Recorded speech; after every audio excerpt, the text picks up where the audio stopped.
இயேசுவுக்கே புகழ், இயேசுவுக்கே புகழ், இயேசுவுக்கே புகழ்.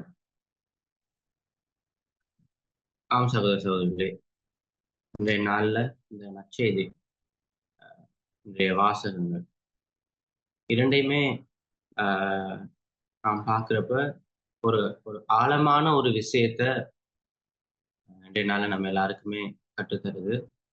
அதை நம்ம கொஞ்சம் சிந்திச்சு கொஞ்சம் யோசிச்சு பார்க்கணும். ஒரு ஒரு ஆழமான முறையில இன்றைய நாள் வாசகமும் சரி, இன்றைய நாள்ல இந்த நற்செய்தியும் சரி, ஒரு ரொம்ப ரொம்ப ஆழமான ஒரு விஷயத்த சொல்லப்பட்டிருக்கு. இதுல நான் முதலாவது வாசகத்துல நான் வாசிக்கிறேன். முதலாவது இணைச்சட்டம் நூல், முதலாவது வாசகம், முதலாவது வசனம். நம் கடவுளாகிய ஆண்டவரின் கட்டளைப்படியே நியமங்களையும் முறைமைகளையும் உங்களுக்கு கற்றுத் தருகின்றேன்.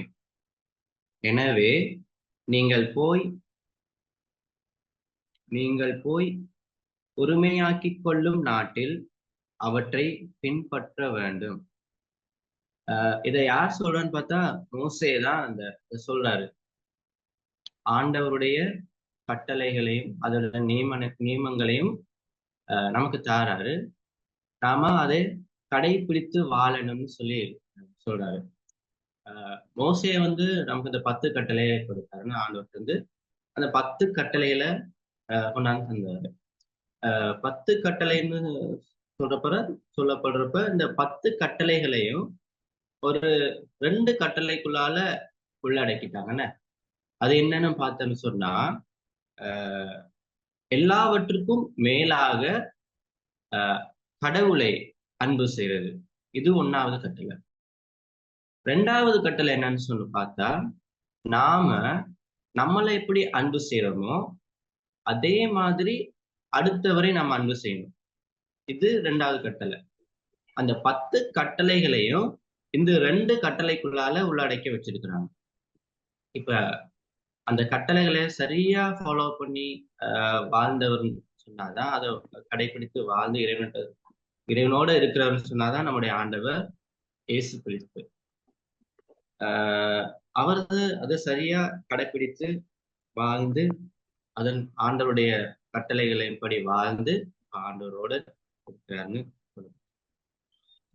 இப்ப பார்த்தோம்னு சொன்னா இந்த நற்செய்தியிலையும் கூட ஆண்டவர் இயேசு சொல்றாரு என்னன்னா, அக்காலத்தில் இயேசு தம் சீடரை நோக்கி கூறியது, திருச்சட்டத்தையோ இறைவாக்குகளையோ நான் அழிக்க வந்தேன் என நீங்கள் எண்ண வேண்டாம். அவற்றை அழிப்பதற்கல்ல, நிறைவேற்றுவதற்கே வந்தேன். இப்ப இயேசு என்ன சொல்றாருன்னு கேட்டா, திருச்சட்டமும் அந்த இறைவாக்குகளையும் அதை நிறைவேற்றுறதுக்காக தான் நான் வந்தேன்னு சொல்றாரு. இப்ப ஆண்டவர், அதாவது தந்தை கடவுளுக்கு இயேசுவை குறிச்சு ஒரு பிளான் இருந்துச்சு, ஒரு திட்டம் வச்சிருந்தாரு. என்ன எப்படி ஒரு பிளான் வச்சிருந்தாரு? இயேசு மண்ணுலகத்துக்கு போகணும், மாதா கிட்ட உடல் எடுக்கணும், பிறக்கும் பொழுது ஒரு மாட்டு கொட்டில பிறக்கணும், இப்படி ஒரு சமூகத்துல வாழணும், இடைப்பட்ட காலங்கள்ல தன் தாய் தந்தையரோடு தன்னுடைய சகோதரங்களோடு உறவினரோடு வாழணும், அதுக்கப்புறம் குறிப்பிட்ட கொஞ்ச காலத்துல இறைவனுடைய சேவையை செய்யணும், அதுக்கு பிறகு சிலுவை சாவை ஏற்று மரித்து உயிர் உயிர் உயிர் உயிர் பெற்று திருப்பி என்னட்ட வரணும், ஆண்டவர்கிட்ட வரணும் அப்படின்றது ஒரு பிளான். அதுதான் இயேசுவை குறிச்சு அப்பா கடவுளுக்கு ஒரு திட்டம் இருந்துச்சு, அதை அவருக்கு கொடுத்தாரு. அத இயேசு என்ன செஞ்சாரு? அப்பா கடவுள் எனக்கு இப்படி ஒரு திட்டம் வச்சிருக்கிறாரு, அவர் எனக்கு இப்படி சொல்லியிருக்கிறாருன்றத அடிக்கடி நினைவுபடுத்தி அதற்கு ஏற்ற மாதிரியே வாழ்ந்தார். இந்த 10 கட்டளைகளையும் நம்ம பார்க்கணும். 10 கட்டளைக்கு அமைய நம்ம வாழ்ந்தோம்னு சொன்னா, அந்த சரியா கடைபிடிச்சு நம்ம எல்லாரும் வாழ்ந்தோம்னு சொன்னா நமக்குள்ள நிச்சயமா பாவம் இருக்காதுன்னு தான் சொல்லலாம். அதனாலதான் அந்த 10 கட்டளையும் சரியா கடைபிடிச்சு வாழ்ந்தனாலதான் இயேசுவுக்கு பாவமே இல்லை. அவர் பாவமே இல்லாம பிறந்தாரு, பாவமே இல்லாம இருந்தாரு, பாவமே இல்லாம இருக்காரு. இப்ப நாமளும் அந்த கட்டளைகளை கடைபிடிப்போம் இருந்தா நமக்குள்ளேயும் பாவம் தங்காது சொல்லப்பட்டிருக்கு. அந்த அழைப்பு இயேசுவுக்கு எப்படி தந்தை கடவுளுக்கு ஒரு அழைப்பு கொடுத்தாரோ, ஒரு பிளான் வச்சிருந்தாரோ, அது இயேசுவுக்கு மட்டும் இல்லை, அந்த அப்பா கடவுளின் மகனாகிய மகளாகிய நாம எல்லாருக்குமே அந்த அழைப்பு இருக்கு. நம்ம எல்லாரையுமே குறிச்சு அந்த ஆண்டவருக்கு, அப்பா கடவுளுக்கு ஒரு பெரிய ஒரு திட்டம் இருக்கு. நம்ம இப்படி வரணும், இந்த உலகத்துல இந்த இடத்துல இந்த நாட்டுல பிறக்கணும், இந்த தாய் தந்தருக்கு மகனா மகளா பிறக்கணும், இங்க படிக்கணும், இங்க வளரணும், இங்க தொழில் செய்யணும். அதுக்கு இடைப்பட்ட காலங்கள்ல இறைவனோட ஒரு உறவு, நமக்கு ஒரு உறவை ஏற்படுத்தி கொள்ளணும். இறைவன்கிட்ட போறதுக்கு நம்ம தகுதியாக்கி கொள்ளணும். அதுக்கு பிறகு அவர்கிட்ட வரணும்னு தான் அவர் பிளான். அதாவது அவர் நம்ம இந்த உலகத்துக்கு வந்து கஷ்டப்படணும், துன்பப்படணும்னு அவர் ஒரு நாள் விரும்பல. சொல்லப்பட்டிருக்கு, தொடக்க நூல்ல கூட சொல்லப்பட்டிருக்கு. நாம எப்பயுமே என்றென்றும் மகிழ்ச்சியாக இருக்கணும்னு சொல்லித்தான் அந்த ஆண்டவர் நம்மள இந்த உலகத்துக்கு அனுப்பினார்னு சொல்லப்பட்டிருக்கு. ஆனா சில நேரங்கள்ல நம்ம பார்க்கிறோம், ஆண்டவர் நம்மளை குறிச்சு என்ன திட்டம் வச்சிருக்காருன்றத நம்ம யாருமே யோசிக்கிறது இல்ல. அவருடைய குரலுக்கு நாம யாரும் செவி மடுக்கிறது இல்ல. திருச்சட்டமா இருக்கட்டும், அதாவது திருச்சபையினுடைய சட்டங்களாக இருக்கட்டும், 10 கட்டளைகளா இருக்கட்டும், அதுக்கு புறம்பான நிறைய விஷயங்கள் நம்ம செய்யறோம். நான் சில 10 கட்டையில சரியா ஃபாலோ பண்றேன்னு சொல்லல. சில நேரங்கள் நம்முடைய அடிமைத்தனங்களோ, நம்முடைய இயலாமைகளோ, நம்மளுடைய பாவ வாழ்க்கை திரும்ப திரும்ப திரும்ப 10 கட்டளைக்கு புறம்பான பாவங்களை அடிக்கடி செய்ய வைக்குது. இதனால நம்ம இறைவனோட குரலை கேட்கறதுக்கு அது ஒரு தடையா இருக்கு. கடவுள் நமக்கு என்ன, நம்மளை குறிச்சு என்ன திட்டம் வச்சிருக்கிறாரு, அவர் நம்மளை குறிச்சு என்னென்ன பிளான் வச்சிருக்கிறாரு, அவர் நமக்கு என்ன சொல்ல வாராருங்கிறத நம்ம கேட்கறதுக்கு அது ஒரு தடையா இருக்கு. அப்ப அதை நம்ம சரியா ஃபாலோ பண்ணணும் என்ன. அதுக்காகத்தான் நமக்கு இந்த தபசு காலம் கொடுக்கப்பட்டது. தபசு காலம் நமக்கு கொடுக்கப்பட்டது நம்முடைய வாழ்வியலை மாற்றிக்கொள்ளணும், இந்த வாழ்க்கைய மாற்றி நம்ம இறைவனுக்கு ஏற்ற மாதிரி வாழணுங்கிறத இந்த தவசு காலம் கற்றுத்தருது. அதே மாதிரி இயேசுவும் சொல்றாரு. இயேசு சொல்றாரு பார்த்தா இந்த நற்செய்தியிலையும் திருப்பி சொல்றாரு, விண்ணும் மண்ணும் ஒளிந்து போகும், திருச்சட்டம் யாவும் நிறைவேறும், அதன் சித்தெழுத்தோ ஒரு புள்ளியோ ஒளியாது என உறுதியாக உங்களுக்கு சொல்கின்றேன். எனவே இக்கட்டளைகளில் மிகச் சிறியது ஒன்றையேனும் மீறி அவ்வாறே மக்களுக்கும் கற்பிக்கின்றவர் விண்ணரசில் மிக சிறியவர் என கருதப்படுவர். இவை அனைத்தையும் கடைபிடித்து கற்பிக்கிறவரோ விண்ணரசில் பெரியவர் என கருதப்படுவர். அதாவது இயேசு வந்து சரியா அந்த ஆண்டவருடைய குரலை கேட்டு அவர் தனக்கு என்ன பிளான் வச்சிருக்கிறாருங்கிறத சரியா அதை புரிஞ்சு கொண்டு அதற்கு ஏற்ற மாதிரி அவர் வாழ்றப்ப, அதை வாழ்ந்து இந்த பூமிக்குள்ள வந்து வாழ்ந்து அப்பா தந்தையை அவர் மகிமைப்படுத்தினார். என்ன அவரு எல்லா பிளானையும், அவர் என்னென்ன பிளான் வச்சிருந்தாரோ அவ்வளத்தையும் நம்ம எல்லாருக்கும் தெரியும். இந்த கெஸ்தமனி தோட்டத்துல போய் ஆண்டவர் ப்ரே பண்றாரு. அவருடைய அந்த அவருடைய வியர்வை ரத்தமா சொல்லுகிற அளவுக்கு அவரு ஒரு ஒரு ஒரு துக்கமாக போய் ப்ரே பண்றாரு. போயிட்டு என்ன சொல்றாரு, ஆண்டவரே இந்த துன்ப கிண்ணத்தை என்னால ஏற்றுக்கொள்ள முடியாது, அது ஒரு ஒரு கஷ்டமான ஒரு விஷயம், நீங்க விரும்பினா அதை அகற்றுங்க, அதுவும் ஏன் விருப்பப்படியில உங்க விருப்பப்படின்னு அதை அப்படியே ஆண்டவருடைய கையில கொடுத்துடுறாரு. அது கஷ்டமான ஒரு விஷயமா இருந்தாலும் அது கடவுள்கிட்ட கொடுத்து, நீங்க ஏன் விருப்பப்படி இல்ல, ஒரு ஒரு ஒரு கொஞ்ச நேரத்துக்கு ஒரு பயந்துறாரு. அந்த ஒரு பயம் வந்துருது, இது இப்படி இதாகுதுன்னு சொல்லி தான் இறக்க போறேங்கிறது தெரிஞ்சு.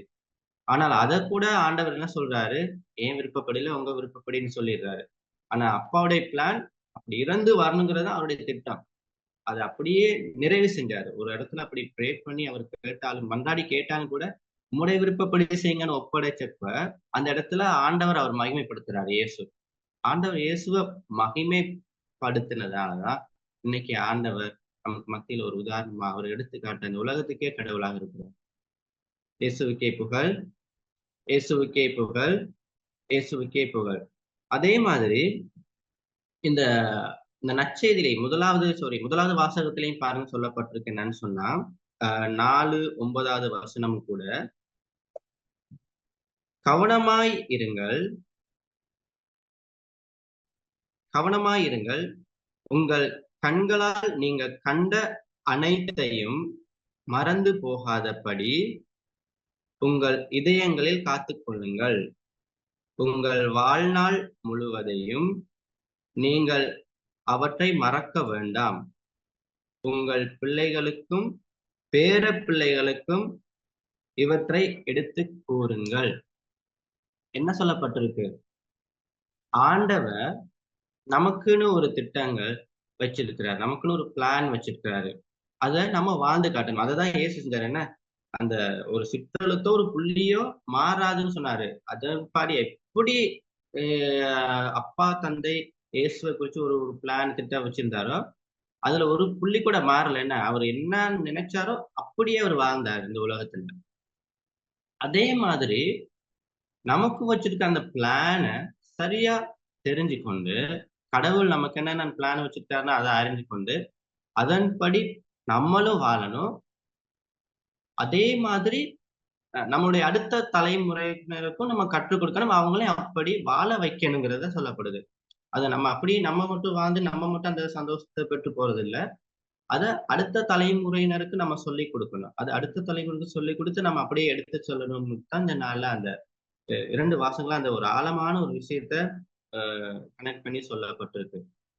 இது உண்மைக்குமே இந்த இது இது எல்லாமே நம்ம செய்யறதுக்கு நம்ம நம்ம இந்த இந்த உலகத்துல இப்ப இருக்கிற பிஸியான இந்த உலகத்துல நம்ம எல்லாருமே என்ன செய்யறது, வேலை அது இதுன்னு சொல்லி பிஸி பிஸி பிஸின்னு சொல்லி இப்ப நிறைய பேர் நம்ம கடவுள்கிட்ட ஒரு ப்ரே பண்றது இல்ல. ஆண்டவர் நமக்கு வச்சுக்க திட்டம் என்னன்னு தெரிஞ்சுக்கிறது இல்ல. அப்ப இந்த உலகத்துக்குரிய சந்தோஷம் என்னவோ அதைத்தான் தேடி தேடி போறோம். ஆண்டவர் நம்மகிட்ட என்ன என்ன சொல்ல வர, ஆண்டவர் நம்மகிட்ட என்ன கதைக்கிறாருன்றதை நம்ம யாருமே பெருசா கேட்கறதில்ல, அதுக்கு செய்யமெடுக்கிறது இல்லை. அது சரியான குறைவா இருக்கு. இந்த வாசகம் நமக்கு கற்றுத்தரது அதை நம்ம சரியா பின்பற்றணும், நம்ம அதை சரியா கடைபிடிக்கணும். நம்மளும் கடைபிடிச்சு நாம அதை மாதிரி வாழ்ந்து உதாரணமா வாழ்ந்து காட்டணும். அதே மாதிரி நம்முடைய அடுத்த தலைமுறையினரையும் நம்ம கூட்டிட்டு போகணும், அவங்களையும் நம்ம அழைச்சிட்டு போகணும்னு சொல்லணும். அதுக்குத்தான் இந்த நமக்கு நம்ம எல்லாருக்குமே கொடுக்கப்பட்டிருக்கு இந்த தபக்காலம். இந்த தபக்காலத்துல 3 தூண்கள்னு சொல்லப்படுற இந்த செபம், தவம், மற்றது தானம், இந்த 3 தூண்களும் ஒரு முக்கியமானது. அதாவது செபம் வாழ்க்கை ரொம்ப ரொம்ப ரொம்ப முக்கியமானது. நம்ம இந்த பிஸியான இருக்கிறப்ப கூட நம்மளை இறுக்கி டக்குன்னு என்ன இங்க பிஸியா போற டக்குன்னு வான்னு சொல்ற மாதிரியானதுதான் இந்த தபக்காலம். இந்த 40 நாள் நமக்கு அமைஞ்சிருக்கு. இல்ல அப்படி இருக்கும்போது தான் நமக்கு நம்ம ஞாபகப்படுத்தணும், தபக்காலம் வருது, என்ன நம்ம உபவாசம் இருக்கணும், ஃபாஸ்டிங் இருக்கணும், ப்ரே பண்ணணும், இப்படி செய்யணும் அப்படி செய்யணும். இந்த காலங்கள்ல யாரும் மச்சம் சாப்பிடுறது இல்ல, நிறைய ஃபாஸ்டிங் இருப்பாங்க, அப்படி இப்படின்னு நிறைய இருக்கு. இந்த காலத்துல தான் இறைவனை நம்ம தேடி போறதுக்குரிய ஒரு காலமா இருக்கு. நம்ம எல்லாருக்குமே அப்படித்தான் அமைஞ்சிருக்கு சில நேரம்ல. அப்ப இந்த காலங்கள்ல சொல்லப்பட்டு அடிக்க நாள் செபத்துல இருக்கணும். இந்த 40 நாள் மட்டும் இல்லாம கடவுளோட தொடர்ந்து நம்ம செபத்துல இருக்கணும். கடவுளோட தொடர்ந்து உறவுல இருக்கணும். அதே மாதிரி இந்த தவம்னு சொல்லப்படுறது, அதாவது ஃபாஸ்டிங். ஃபாஸ்டிங் சொல்றப்ப நம்மள நிறைய பேர் என்ன செய்வோம், சாப்பாடு சாப்பாடு சாப்பிடுறது இல்லை, அதை நம்ம பாஸ் பண்ணிடுவோம். ஒரு சந்தி 2 சந்தி அப்படின்னு சொல்லி இருப்பாங்க. அதெல்லாம் சில நேரத்துல நமக்கு ஒரு ஈஸியா இருக்கும். ஒரு நேரம் சாப்பிடுறது, அதுக்கு அது பழகி இருக்கும். அவங்க சாப்பிடாம விடுறது, அது 2 நேரம் சாப்பாடு சாப்பிடாம விடுறதுல ஒரு ஈஸியா போயிடும். அப்படி இல்லாம நம்மளால எதை தவிர்க்க முடியலையோ, ஒரு அடிக்கடி ஒரு ஒரு பழக்கம் நமக்கு ஒரு இருக்குன்னு சொன்னா, நமக்குள்ள ஒரு இது பாவத்துக்கு இந்த பழக்கம் நம்மளை கூட்டிட்டு போகுதுன்னு சொன்னா, அப்படியான ஒரு பழக்கத்தை நம்ம பாஸ் பண்ணணும். இப்ப எனக்கு ஒரு இது இருந்தது என்னன்னா, முன்ன ஃப்ரெண்ட்ஸ் கூட எல்லாம் நான் அடிக்கடி கதைக்கிறப்ப டக்கு டக்குனு ஏதாவது ஒரு பட்ட பேர் சொல்லி கூப்பிட்டுருவேன் பொடி கைக்கிறப்ப.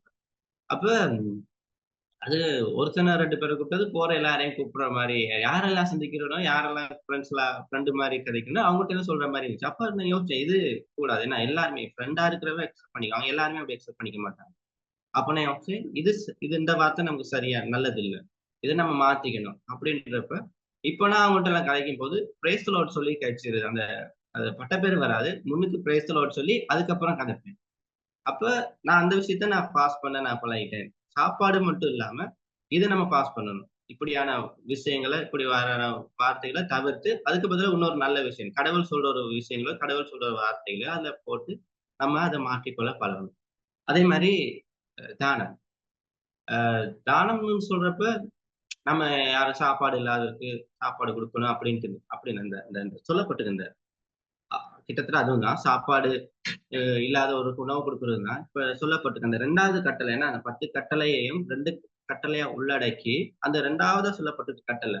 அதாவது நாம நம்ம எவ்வளவுக்கு அன்பு செய்யறோமோ அதே மாதிரி அடுத்தவனே அன்பு செய்யணும்னு சொல்லப்பட்டிருக்கு. என்ன இப்ப நமக்குன்னு இப்ப நிறைய தேவைகள் இருக்கும். எனக்கு சாப்பாடு தேவை, இன்னொருத்தன் சாப்பிட்டான் அவனுக்கு ஒரு சாப்பாடு வாங்கி கொடுக்கணும். அதே மாதிரி எனக்கு ட்ரெஸ் வேணும், எனக்கு உடுப்பு தேவைப்படுது அப்படின்னா நமக்கு அடுத்து இருக்கிறவன் யார் சரி கஷ்டப்படுறான், உடுப்பு இல்லாம இருக்கிறானா அவனுக்கு உடுப்பு வாங்கி கொடுக்கறது. அப்படி நம்ம ஒருத்தன் பண சிக்கல்ல இருக்கிறானா, பொருளாதார சிக்கல்ல இருக்கிறானா, அது நமக்கு தெரியுமா? நமக்கும் அதே சிக்கல் இருக்கும். இருந்தாலும் அவங்களுக்கும் அப்படி ஒரு உதவியை நம்ம செய்யணும். நம்மளால நம்ம கஷ்டத்துல இருக்கும் பொழுது, நம்ம கஷ்டத்தோட இருக்கும் போது, நம்ம என்ன கஷ்டப்படுறோமோ, அதே மாரி இன்னொருத்தரும் படுவானா இருந்தா, நம்ம அத தெரிஞ்சு, அவருக்கு நம்மளால முடிஞ்ச ஒரு சிறிய உதவியை செய்யணும். இந்த தானம்னு சொல்லப்படுறது. இந்த 3 தூண்கள். இந்த 3 பழக்கங்களும் நமக்குள்ள நம்ம ஏற்படுத்திக்கிட்டோம்னு சொன்னா, உண்மைக்குமே நம்ம அதை ஏற்படுத்திக்கிட்டோம்னு சொன்னா, நம்ம கடவுள்கிட்ட போறதுக்கு அது உதவி செய்ற ஒரு விஷயமா இருக்குது. அதாவது அந்த 10 கட்டளைக்கு புறம்பான சில காரியங்கள் நம்ம செய்றோம்.